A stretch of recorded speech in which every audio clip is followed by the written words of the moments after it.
waxaan aad iyo aad soo dhaweynaynaa dhammaan marti sharafta iyo martida faraha badan ee ka timid daafaha adduunka ee u timid carwada lagu soo bandhigayo buugaagta sanadkan ee ambaasador hale ee aqoon-yahan leh ee siyaasiyiin leh oo aan u arko inay yihiin saaxiibada Somaliland aad iyo aad baan ugu mahadnaqaynaa aanu soo dhaweynaynaa si kaliya laba waxaan ku faraxsanahay intaan la joogtaan waxaan jecelahay inaad baran doontaan Somaliland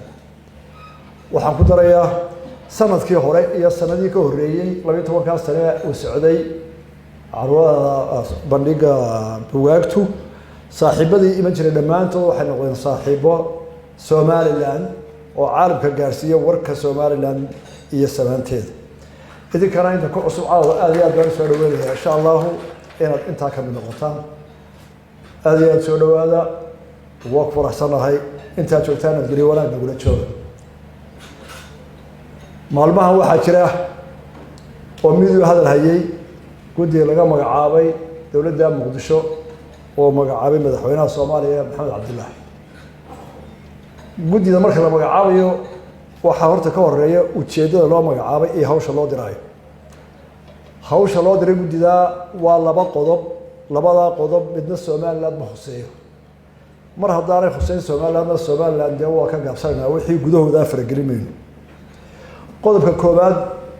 waxa uu diray guddiga inay dhameeyaan tabashooyinka walaalaha Somaliland waxay la tahay tabashada cid ka tabanaysa ee uu garanayo walaalaha la jooga waa inta isaga la joogta ee u shaqeysa marka haddii ku ay ka tabanayaan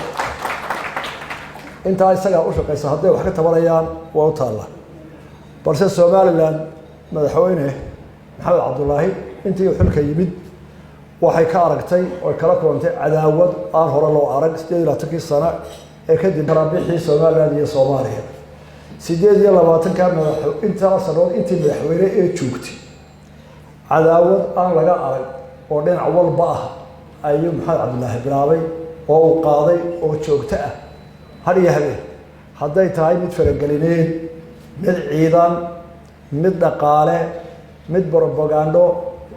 dhinac walba oo turan lahayn waana wax ugu wada og yahay oo imka idin tirimaayo caalamka oo dhan baa tii shalay ariga ugu dambeysay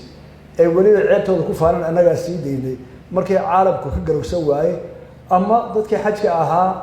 xoolihii ay ka iibsadeen berbere lacagtooda qadimo ay hor joogsadeen in caalamkii la yaabay ayaa ay ku dacwadeen shir BBC kala ahayd anaga wax soo deynay arrinta hadda si dhaweyd ka warramo ariga banka islaamka dawladaha wax ka iibsado ariga oo ka iibsado waxa ugu weyn Soomaalida inta badanna wuxuu ka dhoofaa berbera dhawaashaha dekada oo ku haboon iyo dekada kala qaar laakiin waa u badan saacada marka dhowr bilood ka hor ayuu banka islaamigu meelaha ariga uu ka iibsanayo dhan ariga ka iibsaday waliba lacagtii horumarinta ay dawladda siin ariga la iibiyo meel walba marka ariga la raray waxa lahaa banka islaamka ayaa lahaa ganacsatada Soomaaliland heshiis bay ku wada jireen in inta qadibaad ay hayaan xoolaha la raray ay xoolo caafimaad oo ku yahay data banki iyo waxay saystay nimanka bulshada jooga dawladda Sacuudiga banki ay hore u heshiisay heshiiska sameysay waa cadaawada halka gaarsiisan tusaale yar baan ka siinay cadaawada farmaajo ugu kacay haddaad dhageysateen clip YouTube ku jira wiil yar oo dhalinyaro ah oo burca ka shaqeeya buuxo jooga markuu hadlayo wiilkaas wuxuu reer faqir ah ka dhashay kooras baa laga diray markii aan sanad joogay waa kooras reer lacag ka dhamaatay qaahira jaamacadda ku jiray waxaan application u qortay safaaradda Muqdisho deetana wuxuu yiri waracaynkaas aan ahayd koorsada waa tan la qaybinayo dadka la siinayo qaar aan Soomaali ahayn asaasaan hal igu qoro kooraska marka labadii nin ay joogay way isweydiiyeen ninkii carabka ahaa ee qaybinayo u keenay waa hal si waxa ma Soomaali maaha way u diideen muddo u sheegay dheer aan garanay inuu ku noqonayo bariyayo laha war cid walba waa siinaysaa Soomaali ba hadalay hal isiyo walo diid u tahriib 13 mar sheekadiisu ka shaqeynay waa ka wax magaca Soomaalida wada bixiya arday mustaqbal Soomaalida baranaya loo diiday shalayna mid isaga u shaqeeya wuxuu ahaa arday badan ma kooras iyo baran aan nilgeeya malaha waa qolada wax tabaraysa barida isaga koorsiisi marka waxaan leeyahay qodobka hore waa ka Soomaaliland cadaawad baa ka dhaxaysa Soomaaliland ninka soo weeraray cadawga wax kama tabatan mana barida way iska celisaa waana iska kaacinay qodobka labaad wuxuu yiri waa in la hirgeliyo guddiga ay hirgelisaan mabaadi'da federaalka tii federaal shaqo ku bari waynaga kala baxay 60 waynu midoobay inagoo frontiera waynaga dunta 19 wixii aan wada dhisanay midkeen badan gaar u soo taagay adigu federal baa tahay dastuurkaaga haddaad cidii ku dooratay weey Soomaalilandna waa republic waa jamhuuriyadda Soomaaliland dastuurkeeda leedahay madaxda dooratay hawsheeda wata marka hadii dawladaha caalamka ay ku ictiraafeen Soomaaliland inta uu ictiraafana anaga jirtaa adeeg kuma khusayso labada qodob markiisa ay waxa kala deel qaaf ah oo yara aqliga aan galin guddi u magacaabo wuxuu Soomaaliland baa doonay loo hadlo soo shiino rag Soomaaliland u dhashay uu soo magacaabay oo isaga la jooga taasi waxa weeye Soomaaliland ana ila joogta hubaal waxa weeye waa run dadka kula jooga waa dad Soomaaliland u dhashay laakiin adiga ku yimid ee aan wadi qadadii Soomaaliland iyo go'aankii Soomaaliland mana dhici karto mana suurtoobaysa inay Soomaaliland u hadasho dad farwaajo u shaqeeya Soomaaliland waxa u hadli doona dadkeeda haya xilkooda iyo codkeeda ee ummadani dooratay ama u imatay ama ay u dooran doonto inay u hadlaan arrimahaasi mana suurtoobi doonto haddii wada hadal ba yimaado